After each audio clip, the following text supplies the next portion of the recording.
Welcome back, everyone, to part 2 of the Masoretic text tradition. Here in this series on textual criticism, again, we're using Emmanuel Tov's textual criticism of the Hebrew Bible. And we're looking at the second part of the transmission of the Masoretic text. So let's get started. We're going to look first at what the three periods are, then discuss the first period in a little bit of detail, and pick up tomorrow and Monday on the second and third periods. So, what are the three periods of transmission of the MT? Well, they're broadly the Second Temple period from 78 or 70 CE when the temple fell into the 8th century, and then from the 8th century to the end of the Middle Ages. So right in the middle of the second millennium. So these are the three periods of transmission of the MT. They each have somewhat distinctive features, and we're going to talk about the first period today. So, the first period has an unclear beginning. So, what happened in the latter portion of the first millennium, again, is not easily ascertainable, but we do know that at some point the Masoretic textual tradition started to come together, and it ends with the destruction of the Second Temple in 70 CE. The Qumran scrolls that range from 250 BCE to 68 CE are a significant source during this first period. The scrolls from Masada, where the revolt had its last stand, which took place, these were compiled, written, copied before 73 CE, so they fit this first period well. At Masada, we have portions of Leviticus, Deuteronomy, Ezekiel, and the Psalms.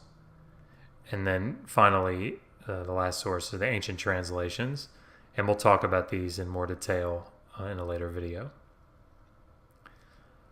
What is the character of the first period? So it's a broad range of time, and it's an unclear period of time from a historical aspect. We don't know as much about it as we would like. What we do know is that even though the text was coming together, the tradition was coming together, it still is very consistent in its copies, at least in the Masoretic family. So there are many small differences between the manuscripts, but they're usually words or phrases. And so a good example of this is Qumran.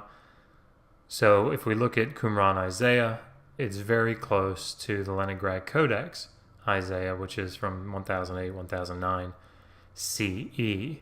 So if we look at, for example, the comparison between 1Q Isaiah B, which has portions of 46 chapters of the book of Isaiah, and Codex Leningradensis, we see some of the differences, and these are listed out by Tov. I've just pulled a couple of them here. Differences in orthographies, 107. There could be the addition or the deletion of the conjunction vav. So 29 times that happened. In these 46 chapters we're describing here, different numbers were used 14 times. Differences in grammatical forms occurs 24 times. Different words altogether 11 times. These aren't all of the differences, but this is sort of the way that it went. Over 46 chapters, this is fairly consistent.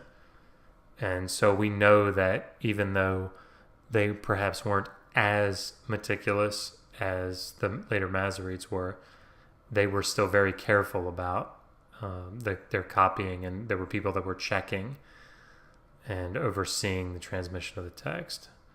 So this sort of sums up the first period. Notice the big things. It's basically the Second Temple period, at least the latter part of the Second Temple period.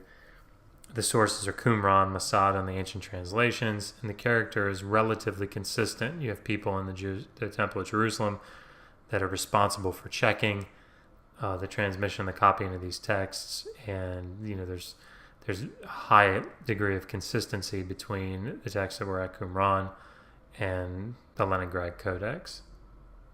So tomorrow, we're going to look at the second period of transmission, which runs from 70 CE to about the 8th century, and we'll look at some of the particulars of that second period of transmission of the Masoretic text. Thanks.